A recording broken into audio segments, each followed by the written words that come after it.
अस्सलाम वालेकुम प्यारे व्यूअर्स, उम्मीद करती हूँ आप ठीक होंगे। आज हम आपके लिए एक नई रेसिपी लेकर आए हैं। इस रेसिपी का नाम है मैंगो मिल्क शेक किस तरह बनाया जाता है। आइए हम इस रेसिपी की तरफ चलते हैं। हमने एक अदद मैंगो लिया, एक अदद वनीला आइसक्रीम, 2 गिलास दूध इसमें ऐड करने हैं। अब हम इसको अच्छे से ग्राइंड करते हैं। हमने जार के अंदर मैंगो ऐड कर दिया है। अब हम इसके अंदर मिल्क ऐड करते हैं, इसको ग्राइंड करते हैं। ऐड करते हैं थोड़ी सी बर्फ।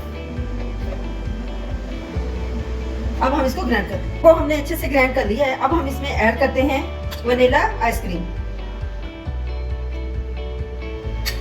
अच्छे से ग्राइंड करते हैं। शेक हमारा तैयार हो चुका है। अब हम इसको डिश आउट करते हैं।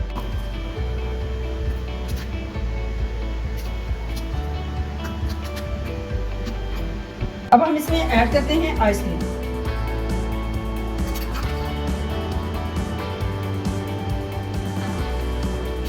मैंगो मिल्क शेक हमारा तैयार हो चुका है। हमारी वीडियो पसंद आए लाइक करना, सब्सक्राइब करना और बेल आइकन को प्रेस करना ताकि हमारी वीडियो बर वक्त आप तक पहुंचे।